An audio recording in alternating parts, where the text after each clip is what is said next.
안녕하세요. 영사실 꼬마입니다. 하나님의 말씀, 오늘 호세아 14장 말씀을 한 번 더 보겠습니다.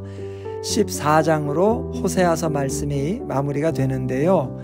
호세아서의 마지막 구절이 어떻게 끝납니까?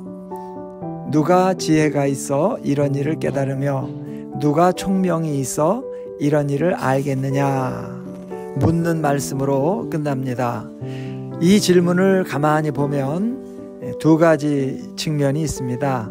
하나는 하나님의 사랑은 숨겨진 면이 있는 거예요.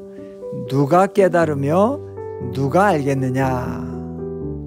숨겨진 면이 있어요. 하나님께서 왜 그렇게 우리를 사랑하시는지 알 수가 없습니다. 그런데 하나님의 사랑이 전적으로 숨겨지기만 했느냐 하면 그렇지 않습니다. 알 수도 있습니다. 어떻게 알 수 있나요?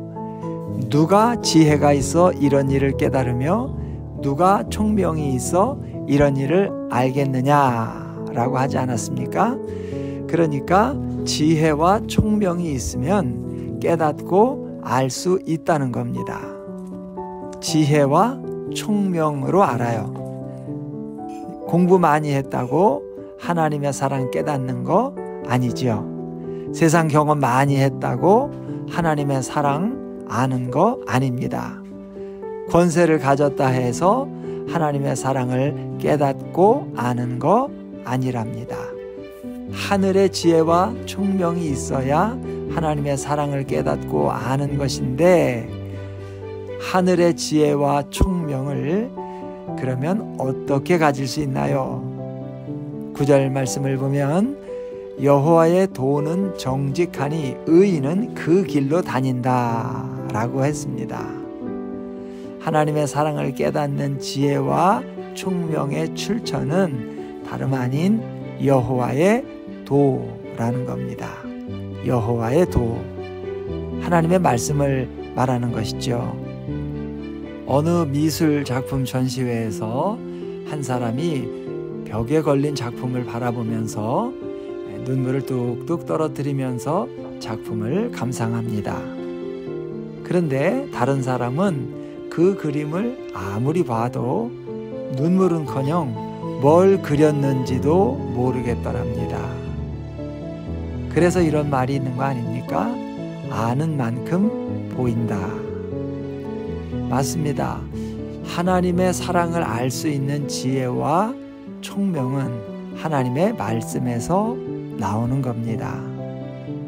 하나님의 사랑을 부단히 가르치는 하나님의 말씀을 듣고 묵상하는 만큼 그 사랑을 더 깊고 넓게 깨닫고 느끼게 되는 것이지요. 하나님의 사랑은 어떤 사랑이라 했나요? 그래도 사랑하시는 사랑이라 했습니다.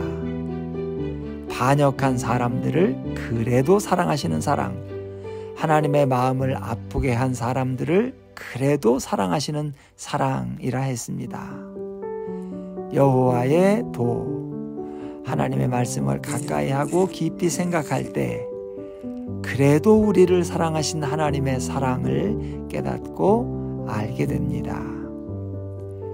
누가 지혜가 있고 총명이 있어 이 사랑을 깨달으리요. 여호와의 도는 정직하니 의인은 그 길로 다니리로다. 아멘.